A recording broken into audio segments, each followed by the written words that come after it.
Mae traddodiad Cristnogol y Crynwyr yn dyddio nôl i'r ail ganrif ar 15, ac eto, ychydig mae pobl yn gwybod amdanyn nhw heddiw. Ond nawr, mae'r Crynwyr yma eisiau dweud yn ei geiriau ei hun beth yw bod yn Grynwr. Dydy'r Grynwriaeth ddim yn ddogma, mae o'n ffordd o fyw. Os wyt ti'n gofyn i un Crynwr, be mae'r Crynwyr yn gredu, fedr o mewn gwirionedd, fedr o ddim atab dros y Crynwyr yn gyffredinol. Profiad personol ydy bod yn Grynwr. Wel, mae sawl egwyddor gan y Crynwyr. Byw yn heddychlon, bod yn gonest, byw yn syml. Mae symlrwydd yn holl bwysig, ac mae hynny'n apelio ata i. Dwi wir yn teimlo fod yn y cwrdd, mae pawb yn cael ei dderbyn am pwy maen nhw a beth bynnag maen nhw'n credu mewn yn Dduw. A fe bynnag ei oedran neu rhyw neu beth bynnag, mae pawb yn cael ei dderbyn a mae hwnna'n wir yn bwysig i mi.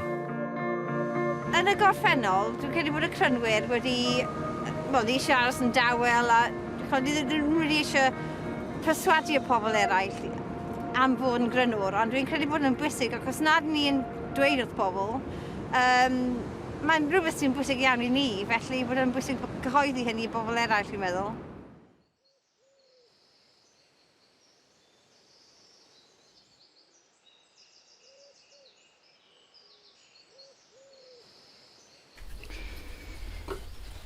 Ar hyn o bryd, dwi'n naddu.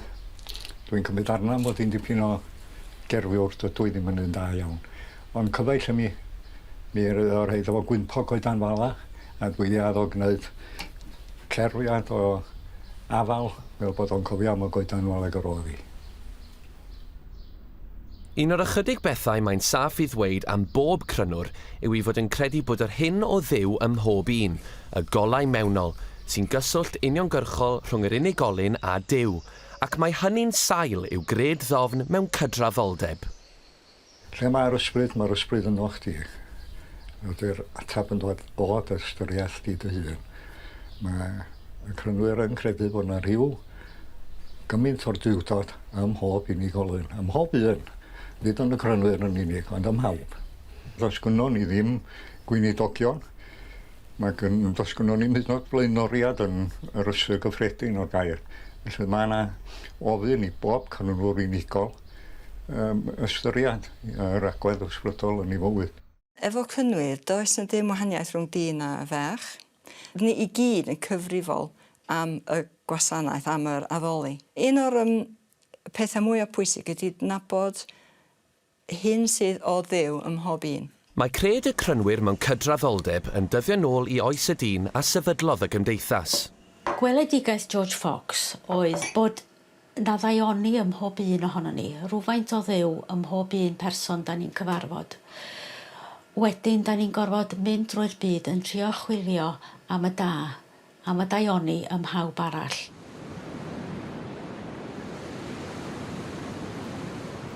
Sgwrs yw hyn yn y bôn am y profiadau ges i pan bues i mas ym Mhalesteina yn mis Chwefror tro diwetha.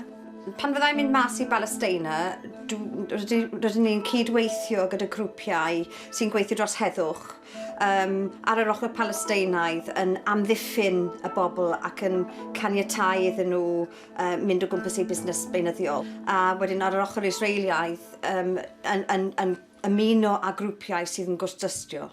Hynna oedd y diwrnod cyntaf, a fe welwch chi, fe ddaeth y milwyr a ceisio ein rhwystro ni rhag plannu coed ar y diwrnod hwnnw.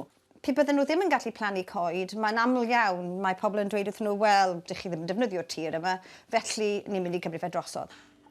Mae heddwch yn bwysig iawn i'r Crynwyr, a mae hynny yn deillio o'r cred bod pawb yn gydradd, hynny yw bod hyn o Dduw ym mhob person. Mae'r cred yn eich gyrru chi allan i weithio dros heddwch a weithio dros barch i bawb. A doedd e ddim yn waith roedd yn waith caled, actually, oedd e wir yn waith caled. Plannu ni rhyw 300 o goed ar y tro.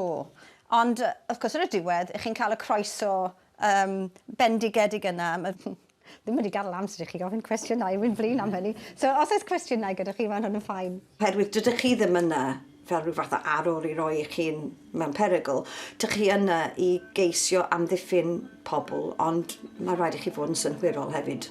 Cos does dim pwynt i chi peryglu eich hunan. Sori, fi yn mynd ymlaen ac yn ei bach weithiau. Unwaith chi wedi bod yna, mae'n mynd dan eich croen chi, a mae'n anodd.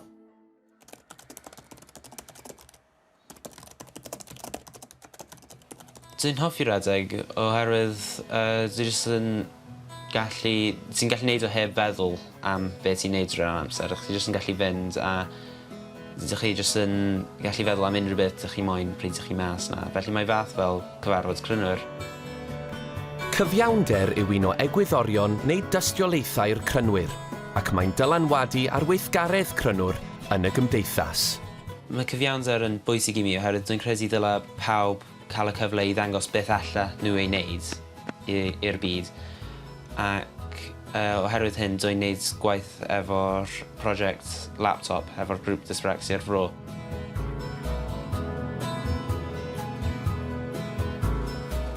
Mae dysbrexia a dyslexia yn cyflwrau niwrolegol sy'n fedru effeithio ar dysgiliau, ysgrifennu a weithiau ddarllen hefyd. Mae hyn yn fedru wneud o'n anodd i ysgrifennu pethau yn yr ysgol neu yn y safle waith. So I'll give you the password later on. And alright, so here you've just got Word, Excel, PowerPoint, things you'll need for school. And then this is quite interesting, it's your typing tutor. It'll help you speed up when you're at school, which is important if you're going to be using this to take notes. Mae cael glyniadau i cymryd nodiadau neu ysgrifennu prosiectau neu gwaith catre yn wir yn gallu helpu nhw i cyrraedd eu potensial nhw. Oherwydd dwi wedi bod yn Grynwr am mor hir nawr, sa'n wybod sut fyddwn ni'n ymateb i'r byd os baswn ni ddim nawr.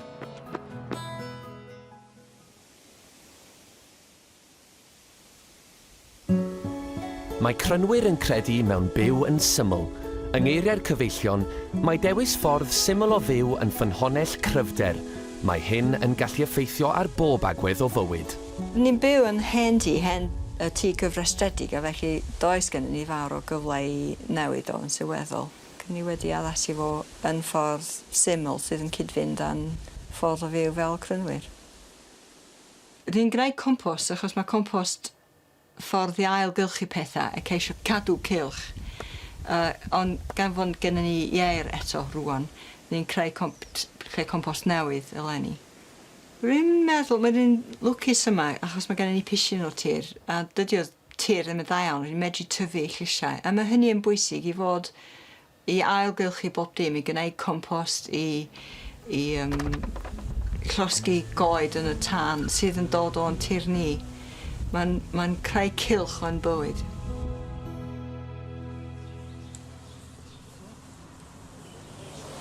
Mae Catherine James yn Grynwraig ers I phlentyndod. Mae'n arwain teithau cerdded ar hyd hen lwybrau'r Crynwyr yn ardal Dolgellau. Ar y daith yma, bydd y cerddwyr yn aros I gynnal cwrdd addoli. Gethin, da ni'n cychwyn wan. Ond beth wir sy'n digwydd yn y cwrdd addoli? Da ni fynd lawr ffordd hyn I dolgyn ucha, okay? Mae beth yn digwydd cyn y cwrdd tawel, achos da ni gyd I fod I gyrraedd wedi ymbaratoi meddwl a chelon cyn bod ni'n mynd yno. Ac o'n I bai bod fi wedi gwneud hynny, tydi'r cwrdd ddim ar werthfawr I mi. Mae'r rhan mwyaf o gyfarfod addoli y Crynwyr mewn tawelwch. Yn I fod, be mae'r cyfarfod yn ei wneud ydy disgwyl am arweiniad yr ysbryd.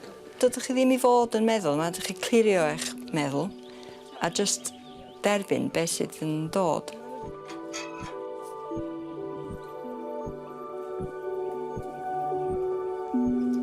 Reit, da ni'n mynd I fewn. Mae'r cerddwyr wedi cael hyd I lecyn tawel, I aros a chynnal cwrdd addoli. Dwi'n mynd yn barod I fod yn agored i'r ysbryd, ond mae yna waith pan da chi'n cyrraedd y cwrdd o rhoi heibio manion bob dydd. Wedyn troi at Dduw. A dwi'n neud o drwy, yn y lle cyntaf, drwy gweddio. Fel arfer, dwi'n mynd rownd y cwrdd ac yn gweddio dros pawb sydd yno. Mi gai weithiau amball I ddyn yn sefyll, ac ar Rhyw Ystyr dwi'n credu yn bod ni fel unigolion ac fel corff yn fanno yn credu bod y person hwnnw'n siarad dan arweiniad. Os dwi yn neud yn dda fel petai, dwi'n gallu mynd tu hwnt i'r geiriau. Mae rhywun yn mynd heibio nhw ac wedyn i bresenoldeb Duw. Mae'r Cyfeillion yn cynnal cyrddau agored dros Gymru i gyd, ac mae croeso mawr i chi fynychu ar unrhyw adeg, hyd yn oed ar gyfer un ymweliad. Cewch chi fanylion am sut i gael hyd i'ch cwrdd lleol a gwybodaeth pellach ar ein gwefan.